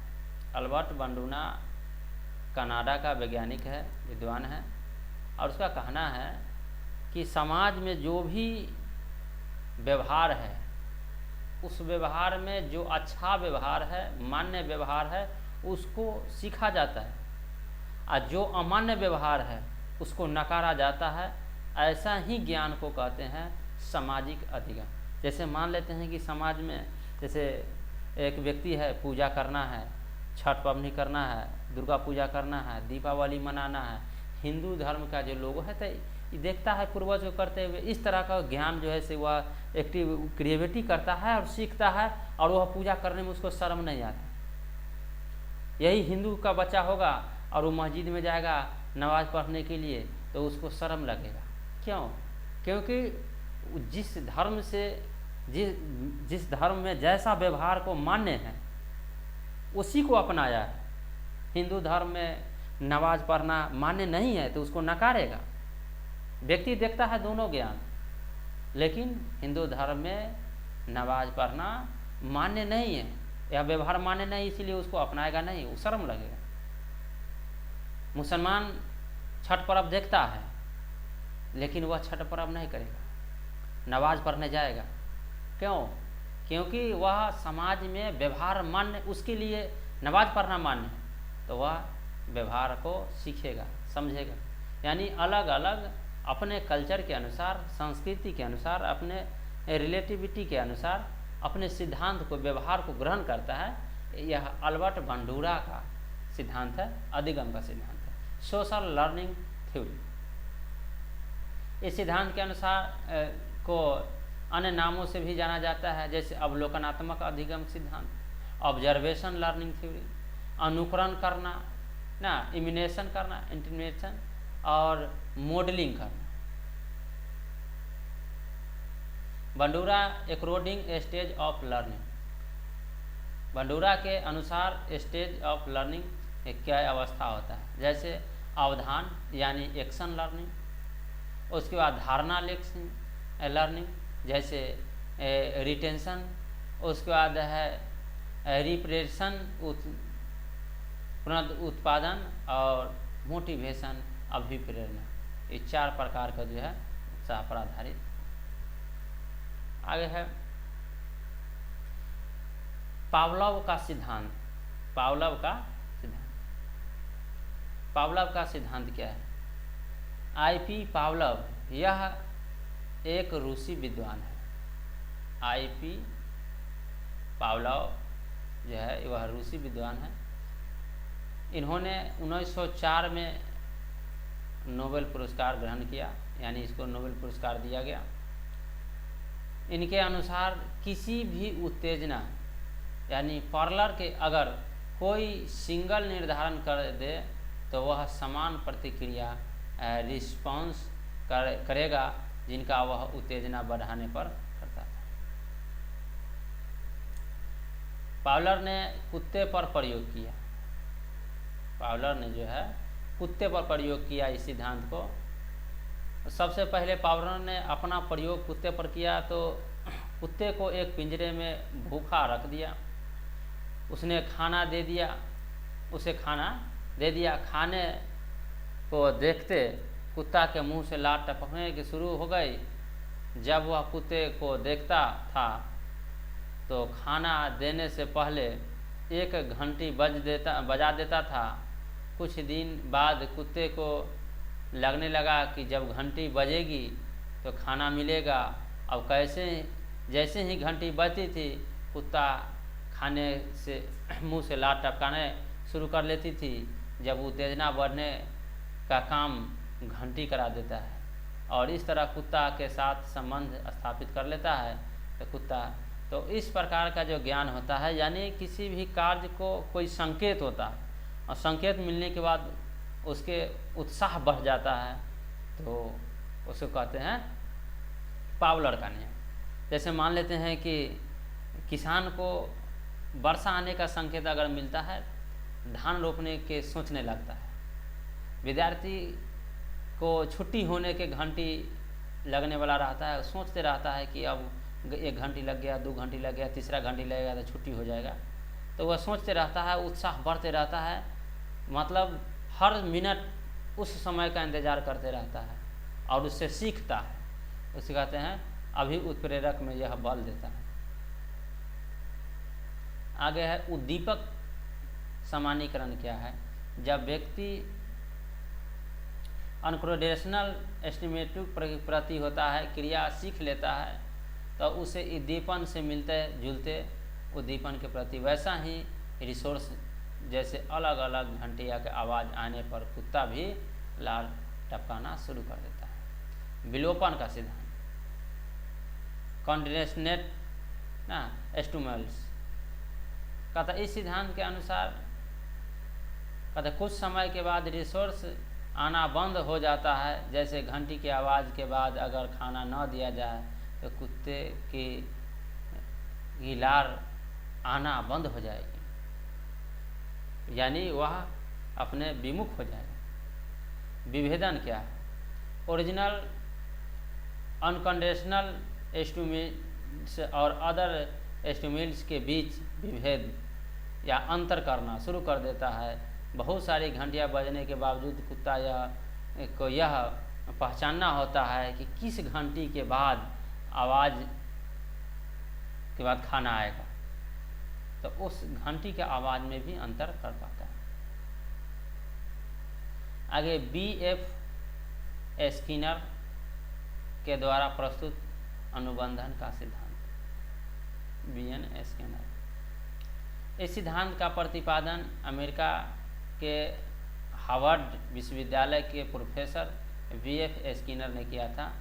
इस स्किनर ने सबसे अधिक अनुक्रिया पर जोर दिया, इसलिए प्रस्तुत अनुबंधन का सिद्धांत भी कहा जाता है।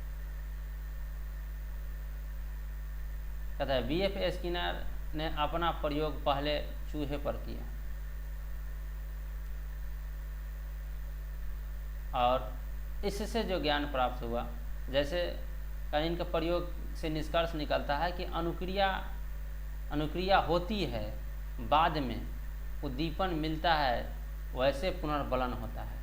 जैसे वैसे ही अनुक्रिया करने पर लक्ष्य तक पहुंचने की प्रतिक्रिया तीव्र होती है। जैसे मान लेते हैं कि कोई भी बच्चा हो, जानवर हो, विद्यार्थी हो, आदमी हो, तो पहले उसके पास उद्दीपन होता है, इच्छा होता है और वह करने के लिए चल पड़ता है, फिर उसके पास अनुक्रिया होता है करने में, जो कठिनाई होता है उसको वह निदान करता है, अनुक्रिया एडेप्टेशन करता है, तब जाकर के उस कार्य में सफल होता है, तब उसको पुनर्बलन होता है।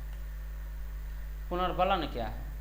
जिस उद्दीपक को देने से अनुक्रिया करने की भावना बढ़ जाती है, पुनर्बलन कहलाता है। जैसे हमने एक तीर मारी, एक चिड़िया मार दी, एक टाइम का भोजन हो गया, तो हमारा उद्दीपन पुनर्बलन बढ़ गया, फिर दूसरा भी चलाएंगे, फिर तीसरा भी चलाएंगे। जिस सोर्स से हमें ज्ञान की प्राप्ति होगा, भोजन की प्राप्ति होगा, इच्छा की पूर्ति होगा, तो उस सोर्स के प्रति पुनर्बलन मिलता है। पुनर्बलन दो प्रकार के, सकारात्मक पुनर्बलन और नकारात्मक पुनर्बलन। जैसे भोजन, पानी, नौकरी, प्रशंसा, ऐसा जो कार्य करने पर जो बल प्राप्त होता है उसको कहते हैं सकारात्मक पुनर्बलन, और ऐसा कार्य करने पर मुझे दंड मिलता है उसको कहते हैं नकारात्मक पुनर्बलन। पुनर्बलन के सूची में भी दो प्रकार के हैं, सतत पुनर्बलन अनुसूची, आंशिक पुनर्बलन अनुसूची। जब जब क्रिया होती है तो पुनर्बलन दिया जाता है। जैसे प्रत्येक सवाल हल करने पर बच्चे को तारीफ करना, सतत पुनर्बलन अनुसूची है। आंशिक पुनर्बलन अनुसूची कहता है हर क्रिया के लिए पुनर्बलन नहीं दिया जाता है, कुछ क्रिया के लिए ही दिया जाता है, कभी कभी दिया जाता है, तो उसको कहते हैं आंशिक पुनर्बलन अनुसूची। ठीक है, आज यह वीडियो थोड़ा सा लंबा हो रहा है, लेकिन आप लोग घबराइए नहीं। यह वीडियो जितना लंबा हो, लेकिन CDP का जो महत्वपूर्ण थ्योरी हमने रचा है उसको जो है से समाप्त ही कर देंगे। और यह संपूर्ण वीडियो को एक बार देखने के बाद CDP का 90% ज्ञान समाहित हो जाएगा, ऐसा हमको मानना है।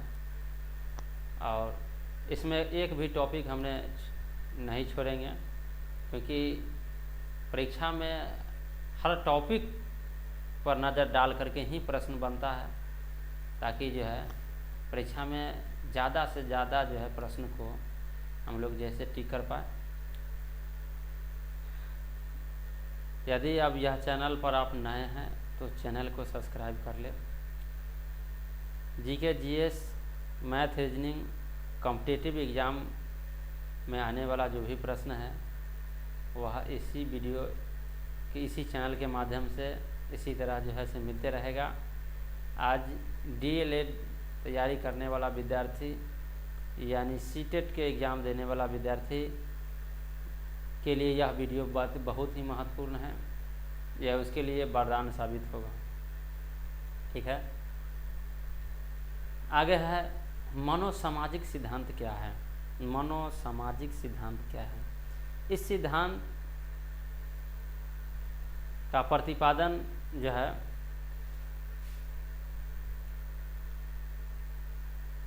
एरिक्सन के द्वारा किया गया था। उद्देश्य बच्चों को व्यक्तिगत पहचान कैसे होता है इसके पर आधारित है। तो विश्वास बनाम विश्वास, बच्चा को विश्वास करा करके तब बच्चा पर विश्वास करना, एरिक्सन का कहना है। जैसे 0 से 1.5 या 2 वर्ष के जो बच्चा होता है, जिन बच्चों को माता पिता से प्यार आदि मिलता है उसमें विश्वास का अभाव विकसित होता है। माता पिता से प्यार आदि मिलता है उनमें विश्वास का अभाव विकसित होता है। दूसरी तरफ जिन बच्चों को माता पिता का प्यार आदि नहीं मिलता है तो वह रोना बिलखना शुरू कर देता है। इस क्रिया में बच्चों को अविश्वास की उत्पन्न होने की शुरुआत होता है। जैसे मान लेते हैं कि छोटा बच्चा को, और जिसको पहचानेगा, बच्चा को जिस पेरेंट्स के प्रति विश्वास होगा उसी के गोदी में वह खेलेगा, घूमेगा, उसको गोदी जाते नाचने लगेगा, कूदने लगेगा, घूमने लगेगा। और जिसको वह नहीं पहचानता उसको छूते मात्र वह रोने लगेगा। इसका सिद्धांत जो है एरिक्सन ने दिया था, विश्वास बनाम विश्वास। आगे है श्वेतता बनाम शर्म, यानी कुछ ऐसा जैसे 1.5 या 2 साल से 3 साल के जो बच्चा होता है।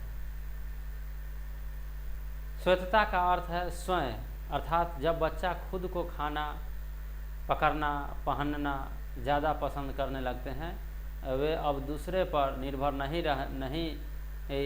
चाहते हैं, तो यह स्वयं कहलाता है। दूसरी और बहुत ही शख्स जैसे माता पिता जब काम करने पर डांटते हैं तो वह बच्चा अपने ही अंदर शक की अनुभव करता है, इसे कहते हैं शक। तो श्वेतता बनाम शक।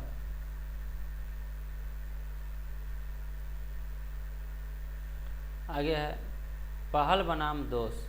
अगर बच्चा को 3 से 6 वर्ष के बच्चा है, जिसका विकास हो रहा है, और उस बच्चा को वह बहुत ज़्यादा उत्सुक हो जाता है, उत्सुक होने की वजह से वे पहल कर पाते हैं। दूसरी तरफ से माँ बाप उसकी उत्सुकता को दबा देते हैं, डांटते हैं, दोष का भावना उत्पन्न हो जाता है, उसको कहते हैं इनएक्टिविटी वश गिल्टी, यानी पहल बनाम दोष। यानी उत्सुकता को दबा देना, जिसमें कौशल विकास छीन जाना, कहलाता है पहल बनाम दोष। जैसे मान लेते हैं कि बच्चा मैथ बनाने में इंटरेस्टेड है और उसको जो है से मोबाइल दिखाया जाता है, खेल में लगा दिया जाता है, अन्य कामों में लगा दिया जाता है, पेठिया भेज दिया जाता है, गेम खेलने में लगा दिया जाता है, तो फिर वह अपने कार्य के प्रति एक्टिविटी कम कर लेगा और वह काम में सफल नहीं। आगे परिश्रम बनाम हीनता। कभी कभी बच्चा जैसे 6 से 12 वर्ष में ऐसा होता है, परिश्रम बनाम हीनता। बच्चा पढ़ने के उम्र में बच्चा से काम करवाने लगता है, परिश्रम करवाता है।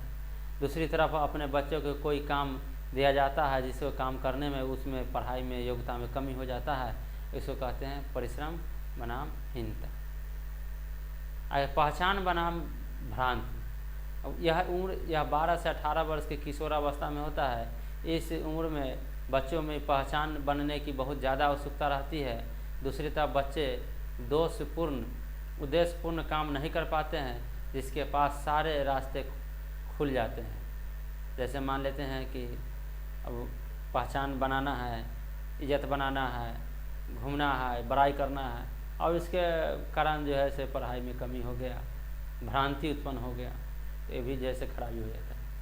आत्मीयता बनाम अलगाव। यह 18 से 35 वर्ष की उम्र में होता है। आदमी दूसरे के साथ घनिष्ठ संबंध बनाता है और इस वजह से वह दूसरे के साथ मिलजुल कर रहता है, जिसमें आत्मीयता का सिद्धांत बढ़ता है। आगे है जनात्मकता बनाम स्थिरता, संपूर्णता बनाम निराशता। अब वह भविष्य में की बजाय अपने बीते दिन के याद करता है, उसकी सफलता हुई, असफलता हुई और सफलता से ज़्यादा मिलती है। ऐसे ही ज्ञान सोच विचार को संपूर्णता बनाम निराशता कहलाता है। जैसे पहले अधिक सफल थे और अब आकर के सफलता में कमी हो गई, तो गहरी सोच में पड़ गए, इसको कहते हैं संपूर्णता बनाम निराशता।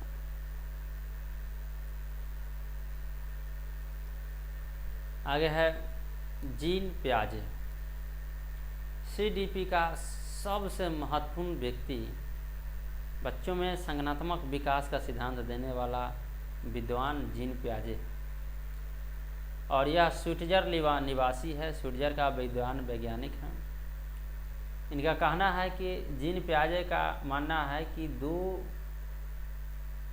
दो बच्चे में जैविक परिपक्वता अति होती है, वैसे 2 वस्तुओं के बारे में अपने दिमाग में कॉन्सेप्ट बना लेते हैं। पियाजे के अकॉर्डिंग के अनुसार सक्रिय ज्ञान निर्माता तथा नन्हे वैज्ञानिक कहलाता है, जो संसार के बारे में अपने सिद्धांत को रचता है। जीन पियाजे ये कहना है कि जीन पियाजे के अनुसार थिंकिंग एडल्ट से प्रकार यानी टाइप से अलग होता है, यानी न कि क्वांटिटी में। यानी बच्चे का दिमाग और बूढ़े का दिमाग क्वांटिटी में समान रहेगा। परिणाम जैसे 2 किलो का मूढ़ी 50 वर्ष की उम्र वाला व्यक्ति को वजन मूढ़ी का वजन 2 किलो है, तो 15 वर्ष के बच्चा के भी मूढ़ी का सिर का वजन 2 किलो ही होगा। परिणाम में क्वांटिटी में बराबर होगा, परंतु दोनों को सोचने में अंतर होगा, दोनों का थिंकिंग डिफरेंट होगा। तो इसको कहते हैं, इस सिद्धांत को दिया है जीन पियाजे ने इसको सिद्धांत दिया है कि थिंकिंग एडल्ट टाइप यानी क्वांटिटी समान होगा, क्वालिटी भिन्न भिन्न होगा।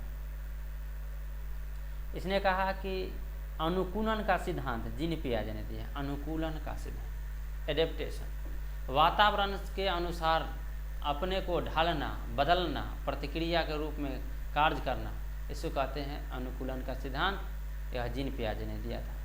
एडेप्टेशन यह 2 प्रकार के होता है, पूर्व ज्ञान पर नए ज्ञान के साथ जोड़ना, इसको कहते हैं एसिमिलेशन। आगे है समायोजन, पूर्व का ज्ञान में परिवर्तित करके वातावरण के साथ तालमेल करना, इसको कहते हैं समायोजन। जीन पियाजे का देना है, पूर्व का ज्ञान नए ज्ञान को जोड़ता है तो कहते हैं एसिमिलेशन, आत्मसातीकरण और आत्मसातीकरण, एसिमिलेशन। और समायोजन के मतलब होता है एक्रोमेनेडेशन, पूर्व का ज्ञान में परिवर्तन करना। आगे है इक्विलिब्रेशन, संतुलन। इसके द्वारा बच्चा आत्मसातीकरण और समायोजन की प्रतिक्रिया के बीच का संतुलन कायम करता है, उसको कहते हैं संतुलन।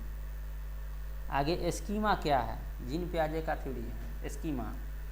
मानव के दिमाग में जो चीज़ें पहले से स्टोर होती है वह उसका प्रयोग करके किसी विषय के प्रति एक धारणा बनाता है, जो इसे स्कीमा कहते हैं। मानव शिशु में स्कीमा प्रवृत्ति और प्रतिक्रिया का जन्म ज्ञान करता है। आगे है संगठन। जीन पियाजे का सिद्धांत में है संगठन का सिद्धांत। पियाजे के सिद्धांत के अनुसार सिद्धांत में संज्ञानात्मक प्रणाली के लिए स्कीमाओं का पुनर्व्यवस्थित करना, उसके स्कीमाओं को जोड़ना संगठन कहलाता है।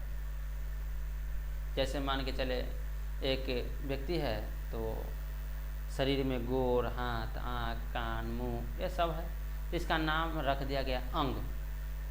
तो अंग जो है शरीर के अलग अलग भागों का नाम हो गया, तो ये स्कीमा हो गया। अंग जो है स्कीमा हो गया। जीन पियाजे के संज्ञानात्मक विकास के 4 अवस्था है। जीन पियाजे का संज्ञानात्मक विकास जो हुआ इसके 4 अवस्था है। एक में है संवेदी पेशीय अवस्था, सेंसरी मोटर स्टेज 0 से 2 वर्ष। सेंसरी मोटर स्टेज 0 से 2 वर्ष। इस अवस्था में बच्चा अपनी ज्ञानेंद्रियों के माध्यम से सीखता है। इस अवस्था में बच्चा अपनी ज्ञानेंद्रियों के माध्यम से सीखता है। इसमें वस्तु अस्थायित्व गुण को आ जाता है, यानी बच्चा अपने दिमाग में वस्तुओं की छाप बनाता है और जिससे वह छिपी हुई वस्तुओं को ढूंढ निकालता है। बच्चा जो चीज़ देखेगा उस चीज़ को वह ढूंढने लगता है। ऐसा ज्ञान जो है 0 से 2 वर्ष में हो जाता है। आगे पूर्व संक्रियात्मक की अवस्था 2 से 7 वर्ष। इस क्रिया को करने से पहले की अवस्था है। इसमें बच्चा सामने आने वाली चीज़ों को देख जाएगा, पाएगा, समझ पाएगा, लेकिन कोई क्रिया नहीं कर पाएगा। इसको कहते हैं पूर्व संक्रियात्मक अवस्था। इस स्टेज में बच्चा प्रतीकों का यूज करने में निपुण होता है। जैसे साइकिल शब्द सुनकर उसे माइंड में साइकिल का एक इमेज बनता है। इसको कहते हैं पूर्व संक्रियात्मक अवस्था। इस अवस्था में निरक्षित व्यवहार की क्षमता होती है। जीववाद, जैसे जब बच्चा सजीव और निर्जीव वस्तुओं में अंतर समझ पाता है।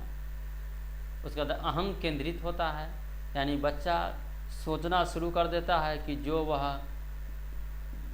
कर रहा है, वह सोच रहा है, वह सब कुछ ठीक हो रहा है। इस सब चीज़ का ज्ञान जो है पूर्व संक्रियात्मक।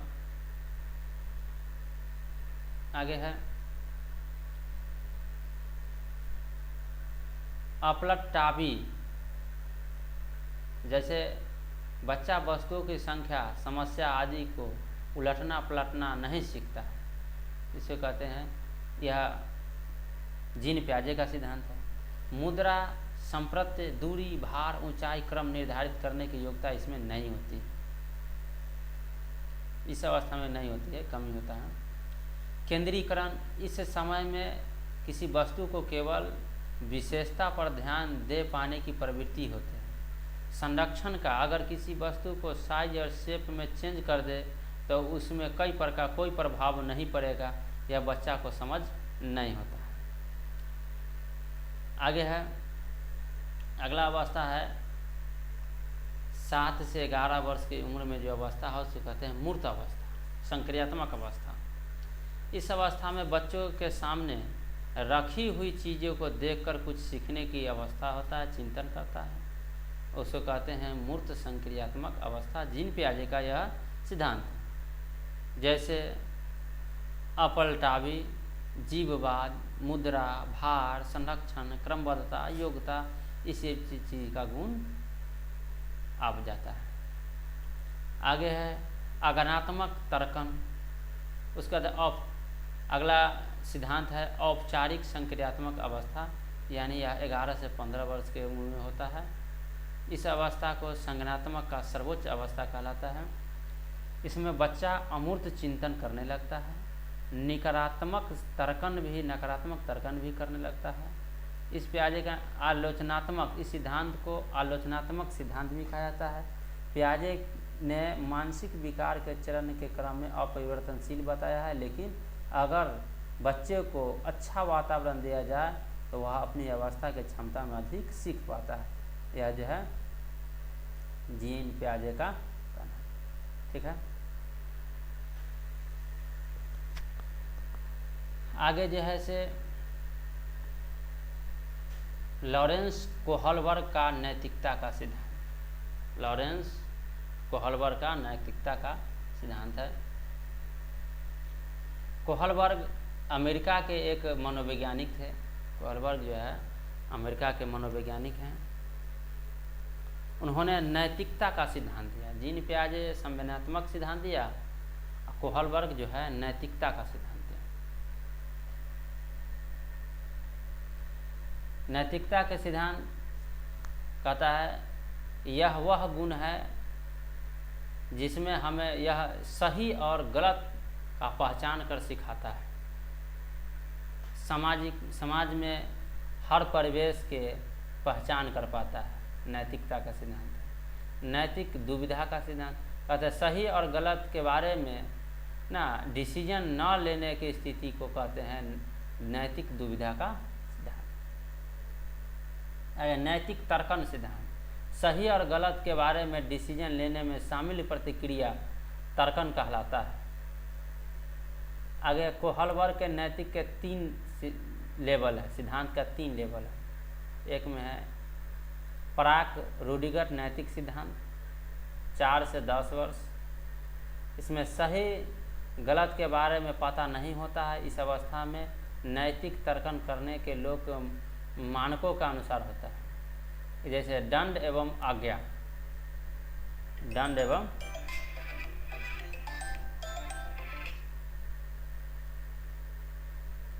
इसमें बच्चों की नैतिक सजा आज्ञा का पालन पर आधारित होता है। जब हिंज ने चोरी की तो बच्चों ने सोचा कि अगर वह चोरी करेगा तो उसको सज़ा मिलेगी। तो यह दंड और सज़ा नैतिक पर आधारित जो है ज्ञान उसमें हो गया। आगे है साधनात्मक सापेक्ष तथा उत्मुलकता। इस सिद्धांत में बच्चा जैसे जैसे काम करता है उस तरह का उसके बाद नैतिकता विकास व्यवहार में परिवर्तन होता है और बढ़ता है, सीखता है। रूढ़िगत नैतिकता का स्तर कहते इस अवस्था में बच्चों दूसरे लोगों को, मानकों को अपने अंदर समावेशित कर लेता है, उसके अनुसार गलत और सही का पहचान कर लेता है, नैतिक स्तर का ज्ञान कहलाता है।